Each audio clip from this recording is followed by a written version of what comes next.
আসসালামু আলাইকুম রহমতুল্লাহ। আমি মোহাম্মদ আসিফ খান, ফরিদপুর মেডিকেল কলেজ 24-25 সেশন। স্বাগত সবাইকে। জীববিজ্ঞান দ্বিতীয় পত্র সাজেশন এইচএসসি 25 ব্যাচ। আচ্ছা, এর আগে আমি দিছিলাম জীববিজ্ঞান প্রথম পত্র সাজেশন, সেটা যদি দেখে থাকো এটাও তো পরিবর্তন হবে না, সেম ওটার মতোই। এখানে আমাদের শর্ট সিলেবাসে যে অধ্যায়গুলো আছে সেগুলো আমি লিখছি।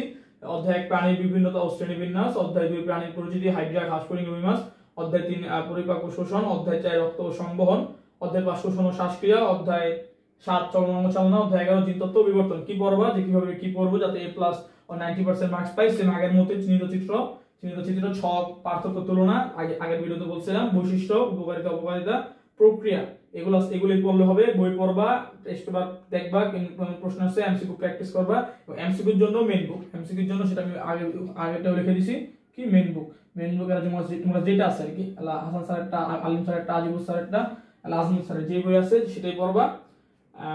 আমরা নরমালি আজমত স্যারের বই পড়ছিলাম, ওটাই পড়বা আশা করি। তারপরে তোমার কি পড়বা, ধরো প্রাণীর বিভিন্ন শ্রেণীবিন্যাস থেকে যে তোমার যে বিভিন্ন টপিক আছে না, যে বিভিন্ন শ্রেণীবিন্যাসের বিভিন্ন স্তর, রাজ্য, পর্ব, গোত্র, গণপ্রজাতি, তারপরে তোমার যে আরো যে আছে যে তোমার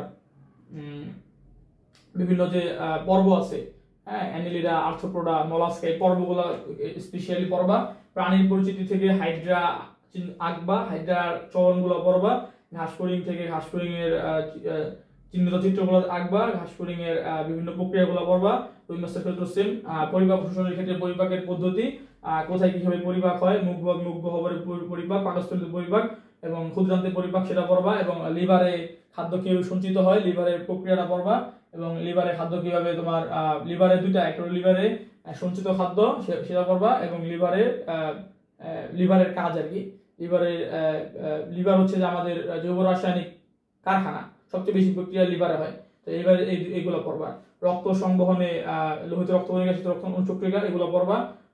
বিশেষ করে শীত রক্তকণিকার যে তোমার এগুলা 5টা যে পাঁচ প্রকারের যে শীত রক্তকণিকা আছে, দানাবিহীন, দানাযুক্ত, লিম্ফোসাইট, মনোসাইট, তারপরে তোমার আবার বাকি যে দানাযুক্ত যে 3টা আছে ওগুলা পড়বা। তারপরে শোষণ ও শ্বাসক্রিয়া যে প্রক্রিয়াগুলো, কিভাবে শোষণ শ্বাসক্রিয়া কার্যকর হয়, মুখ থেকে নাক থেকে সেই নিঃশ্বাস কিভাবে ফুসফুসে যায়, ফুসফুসে কিভাবে বের হয়, এই প্রক্রিয়াগুলো পড়বা। চলন অঙ্গ চালনায় হাড্ডির সংখ্যাগুলো পড়বা। কোন অস্থি তরুণাস্থি পড়বা, তরুণাস্থির প্রকারভেদ পড়বা। জিনতত্ত্ব, বিবর্তনের জিনতত্ত্ব, এখানে এটা আমি বলি তোমাকে, প্রশ্ন নরমালি এখান থেকে দুটো আসতে পারে, এখান থেকে দুটো আসতে পারে, এখান থেকে দুটো আসতে পারে, এখান থেকে কখনো দুটো আসবে না, এখান থেকে কখনো দুটো আসবে না, এখান থেকে দুটো আসবে না, এখান থেকে দুটো আসবে না, এখান থেকে দুটো আসতে পারে। বুঝতে পারছো? এই 3টা চ্যাপ্টার খুবই গুরুত্বপূর্ণ। আর ওগুলা একটা সিকিউ আসবে, দুটো আসে না। তো জিনতত্ত্ব, বিবর্তন মাস্ট, এটা মাস্ট পড়বা। এটা আসলে পড়লে এখানে ফুল মার্ক পাওয়াটা একটু সহজ আর কি। হ্যাঁ, এখানে ফুল মার্ক পাওয়াটা একটু সহজ। জিনতত্ত্ব, বিবর্তনে তোমার যে ওই জিনতত্ত্বের ভিতরে যে তোমার রক্তর যে এটা যে কে কাকে দিতে পারবে, সার্বজনীন রক্তদাতা, সার্বজনীন রক্ত গ্রহীতা, এখান থেকে এমসিকিউ আসে। প্লাস যে রোগের যে বিষয়টা, যে বাহক আর কি, তোমার রোগ আছে, রোগের অ্যানিমিলিয়া রোগের বাহক, বা তোমার যে কোনো রোগের বাহক হলে পিতামাতা কিভাবে সন্তানের মধ্যে ছড়ায়, সেই টপিকগুলো পড়বা। তো এইভাবে আর কি, এগুলো পড়লে হয়ে যাবে। আর বেশি কথা বললাম না, প্রথম জীববিজ্ঞান প্রথম পত্র সাজেশন অনেক কিছু বলছি, ওগুলো ফলো করবো, তাহলে হবে। এবং আমি তোমাদের সামনে কোন ধরনের ভিডিও লাগবে সেটা বলবা। আমি আরো তোমার নির্দিষ্ট কিছু টপিকের উপর ভিডিও বানাবো সামনে। এবং যে টপিকগুলো খুব গুরুত্বপূর্ণ এইচএসসির জন্য, এবং কিছু কিছু টপিক এমন থাকে যেগুলো এইচএসসির জন্য খুব গুরুত্বপূর্ণ, অ্যাডমিশনে খুব গুরুত্বপূর্ণ, ওইসব টপিক দিয়ে ক্লাস নেওয়ার চেষ্টা করবো। এবং তোমাদের কোন ধরনের ক্লাস লাগবে সেটা আমাকে জানাতে পারো।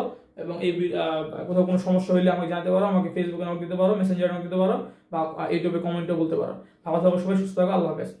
আজকে এই পর্যন্তই।